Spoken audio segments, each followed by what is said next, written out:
Hi, everybody. We're going to get ready to start. So settle in, get yourself a cup of tea, something to write with, and welcome to Radical Age Reversal. I'm going to bring in our Win-Win Women audience. Welcome, Win-Win Women. My name is Carrie Donegan, and you are watching Radical Age Reversal. It is an opportunity for you to follow along with us in this amazing book, 30% Happier, in 30 days. And just as a side note, I met this wonderful man named John in the grocery store, and he was the one that turned me on to this book. So I have to shout out to John. Thank you so much. Every time I see him in the store, he is just full of joy and hope. And it's one of the keys to longevity. He told me the other day, he's an elderly gentleman. He told me the other day that he walked around the grocery store with his cart for 5 miles because he knows that exercise is one of the keys to longevity. So take John's advice and make sure that you're moving every day. That's really important. But one of the things we don't want to move in or out of is the present. The present is a gift. We hear that all the time. It may sound a little bit cliche, but it is absolutely true. And it's so easy for us to get off center. I love to use the analogy of an airplane.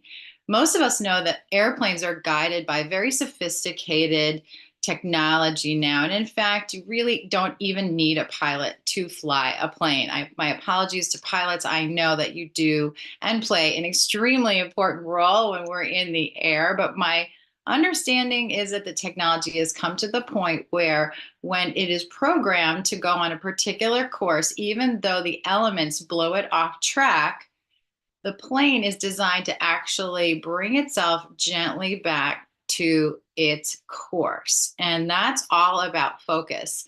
And we have to work on that, I think, especially in today's day and age when so many things so easily pull us off course. So the first thing that we're going to do is remember our essential oils. So InTune Blend is the oil of today, and it's going to go along with this chapter about staying in the present moment. Very easy to use. It's a roll-on. I like to smell it out of the bottle because it has a very strong scent. It has a really strong depth to it. You really smell the amyris that's in it. You smell the patchouli that's in it. So one of the things I like to start with is just adding a little under my nose and then in front of my ears. I think I've told you this before. It's one of my favorite spots behind the ears on the mastoid bone. And of course, you could follow that along the neck as you are applying it as you would perfume. You can put it on your wrists, which is the warming point of the hands. If you ever feel like you have cold hands all the time, apply more essential oils that are warming to your wrists, not necessarily your hands. That's sort of the gateway for blood flow. And it's really important that you warm that area of the body. Also, very good for grounding and centering. You can take your essential oils and just hold your wrists together, do some deep breathing exercises, and that'll kind of pull you back to center, which is really nice. And today we're going to be like those very sophisticated navigation systems. We're going to learn how to train ourselves to gently recenter ourselves in the present moment because it is key to longevity. So once we've applied our essential oils, the next thing I want you to do is get out your supplements. I like to actually portion out my supplements in 8-day increments, and I don't do anything fancy. I know a lot of you have really cool storage cases, and maybe you want to share those with me. I would love to maybe think about upgrading my system. But for now, I have these really cute bamboo cups that doTERRA made one year, and I just like to put my supplements in them. Everything from turmeric duo capsules to relieve some inflammation in my body to my restore. I dropped one on the floor. I apologize. My lifelong vitality, of course, is in here. All of these good things. I have the yarrow pom capsule for my skin. Remember, everything that we're going to take is going to be longevity promising. So every day you have to remember to take care of yourself in these little ways, and making sure that you take a moment to take your supplements is really important. Now, people tell me all the time, it's too many pills to swallow. It takes too long. So I'm going to do an experiment that I haven't done in a while, but I think it's kind of fun. I want you to get the timer on your phone out, and we're going to hit the timer button, or you can do the stopwatch, I guess is the better one to do. So when you get here, okay, and what I'm going to do, I can't hold this up at the same, oh, maybe I can. Let's see if I can do this one-handed. I'm going to get my tea out. This is so funny. I'm sort of planning this as I go. But I really want to show you how easy it is to take supplements because people get overwhelmed by it. So here's what I'm going to do. I'm going to show you the timer. I have my handful of supplements. Now, for goodness sakes, the idea is not to take these as fast as possible. The idea is to take these safely. So take them one at a time, swallow completely. If you have a hard time swallowing, a nurse taught me this trick. You take your chin and you put it to your chest, okay? But I just want to show you, this is really not taking up a lot of your time. So here we go. Ready? I'm going to hit the start button.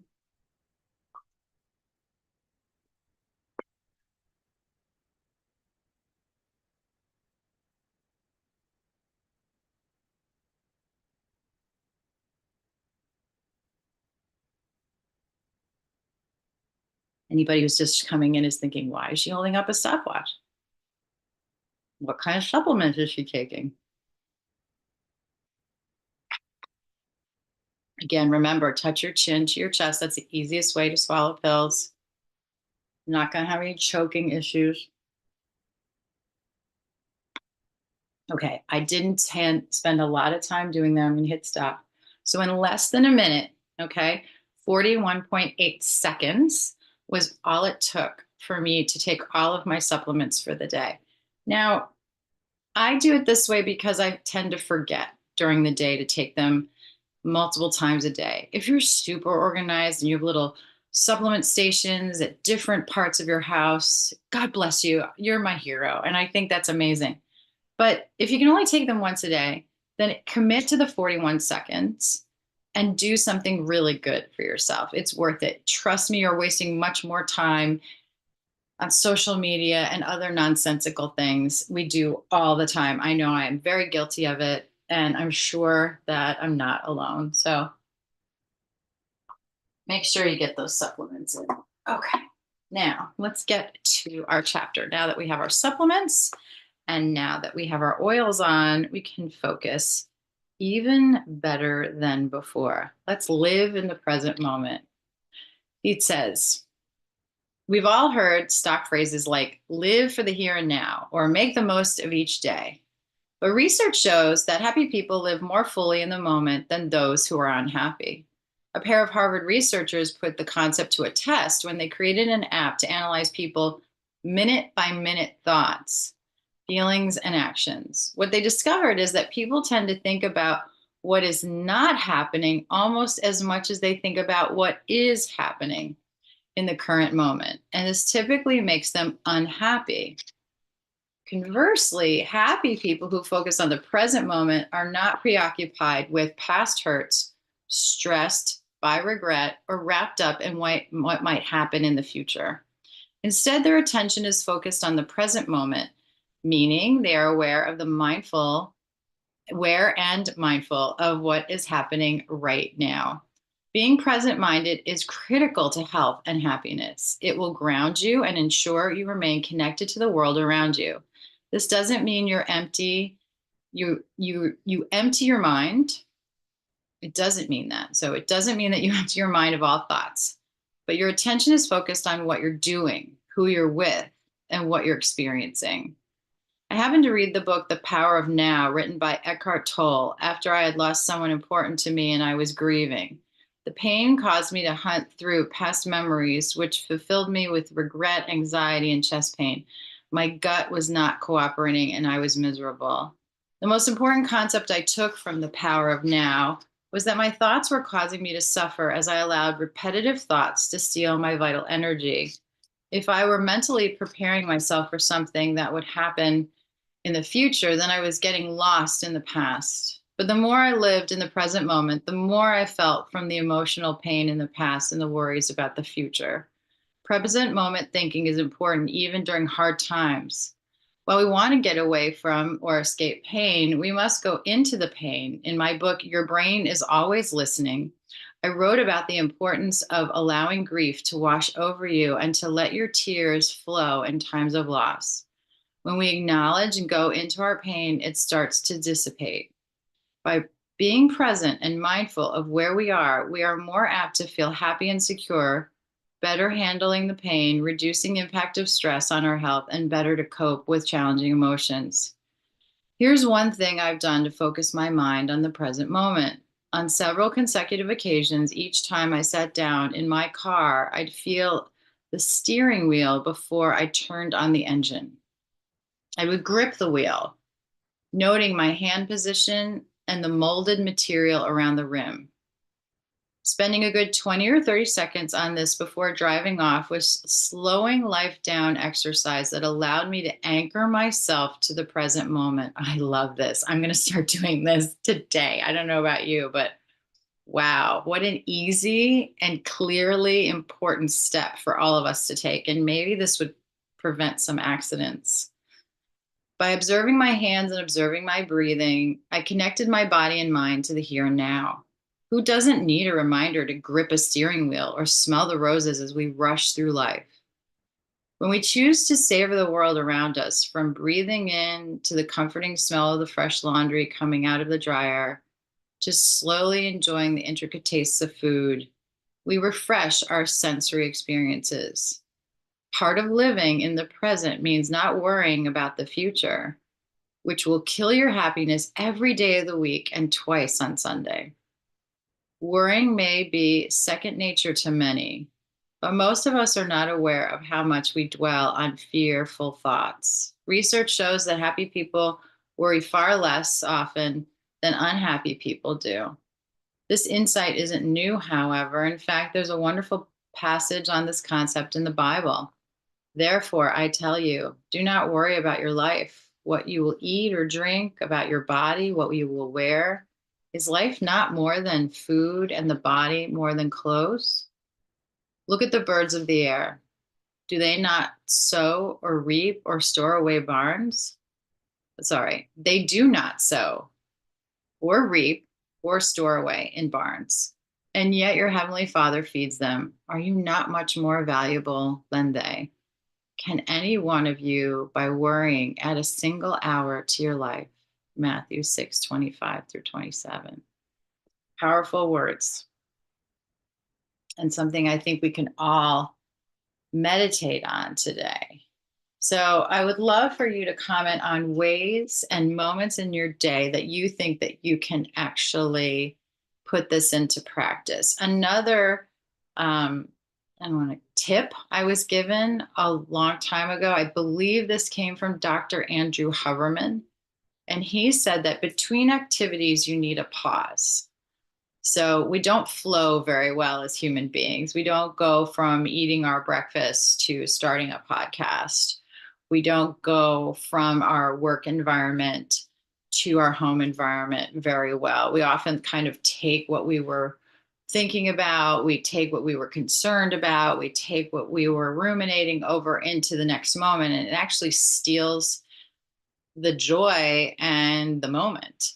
And so you need a pause. So being able to figure out what it is that you can do to pause between shifts in activity in your day is going to be really great. For me, I like to actually put prayer in as a pause. It kind of shifts my mind anyway back to God, who's my center.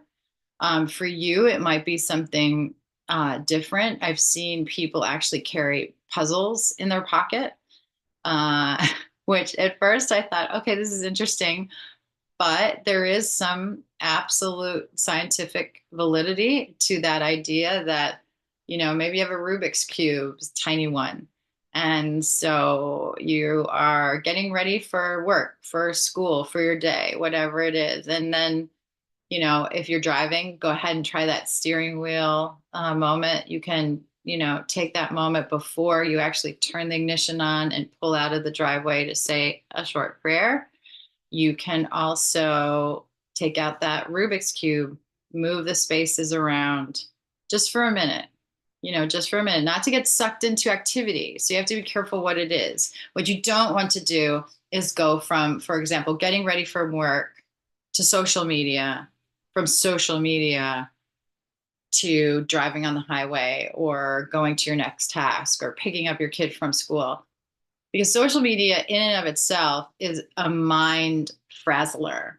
And so that's probably the worst thing to possibly do. If we're going to have social media time, we really have to section it off as an activity, not a filler. And I think we use social media as a filler. I know sometimes I'm just tired and I realize I should be mindful. I should be praying. I should be quiet. I should take a pause. I should take a nap, something like that. But I kind of default to this stupid, phone. And I think, oh, maybe there's something going on that I'm going to look at, record, check in, what's going on with my friends in Facebook. I don't want to miss a birthday. I don't want to miss a big event. What's going on. I don't want to be out of the loop. But that's a big, big downward. It's a hole. It's a sinkhole. Think of it that way. That's not actually lifting you up. It's like pulling you in. I think we all have to remember that our world is not on our phones. Our world is where we are in the present moment. And where you physically are in the present moment is a great opportunity to serve. It's a great opportunity to live. If it's a solitary moment, you may want to take some time for quiet contemplation. You may want to take some time for rest, or you may want to take some time to explore and interact with your environment, hopefully the outside environment. But even if you have an inside environment, I love plants. I'm surrounded by plants all the time, and I love to care for them, to look at them, to watch them. I have two plants right now. I have a Madagascar jasmine and Monstera. I don't know if I'm going to turn this around so that you can see these beautiful plants. I don't know if you can see them because of the sunlight. Maybe if I move over here, the camera, there we go. So you can see the two plants. This is the Madagascar jasmine. This is the Monstera. And the Madagascar jasmine figured out where he was, and he's like climbing through and wrapping himself around that beautiful plant.